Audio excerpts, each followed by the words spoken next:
नमस्कार, आपलं मनापासून स्वागत. नमस्कार. केंद्रेकरजी, आत्ता गेल्या काही दिवसांपासून तुकाराम मुंडे आणि त्यांच्या धडाकेबाज कारवाया आणि तरुणाईला त्यांच्याबद्दल वाटत असलेलं प्रचंड आकर्षण, या सगळ्या बातम्यांमध्ये आम्ही आहोत.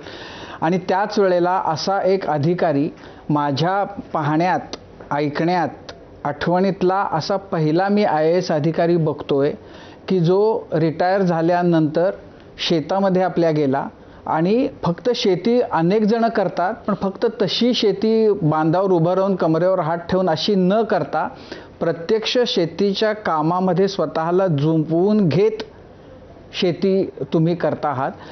मला हे फार वेगळं आणि फार नवलाचं वाटतं की म्हणजे आयुष्य आरामातली नोकरी, त्याच्यामध्ये तुम्ही रमला नव्हतात ही गोष्ट खरी, पण त्यानंतर शेतीमध्ये जायचं आणि नंतर प्रत्यक्ष स्वतः त्याच्यामध्ये राबायचं, हे जे मोठं ट्रान्झिशन म्हटलं पाहिजे, हे कसं आलं तुमच्यामध्ये आणि का तुम्हाला ते तसं करावंसं वाटतं? माझे वडील शिक्षक होते, पण ते मूळचे शेतकरीच होते. त्यामुळे लहानपणापासून शेतीशी संपर्क होता. मग मध्ये शिक्षण, नोकरी या काळात संपर्क तुटला, पण नाळ मी कधी तुटू दिली नाही. मी जेव्हा जेव्हा शेतावर जायचो तेव्हा काहीतरी काम करायचो आणि मी शेतीत असो किंवा बाहेर असो, मी रिकामा नाही बसू शकत. मग जेव्हा आम्ही रिटायरमेंट घेतली, मी प्रीमॅच्युअर रिटायरमेंट घेतली आणि त्याच्यानंतर मी माझ्या बायकोला विचारलं की आपल्याला करायचं काय.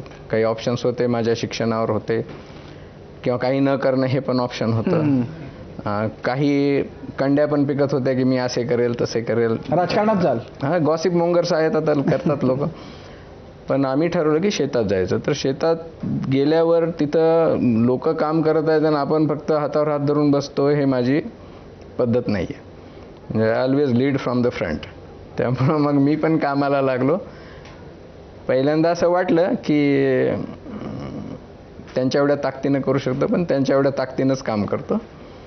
आणि जो फिजिकल वीकनेस जनरली आपल्या सगळ्या लोकात असतो की उद्या एखादी मोठी वस्तू दिसली तर उचलायची, किंवा तिथले टफ कामं तुमच्या चर्चेत मी सांगेल काय असतात ते, पण ते सगळे मी करतो.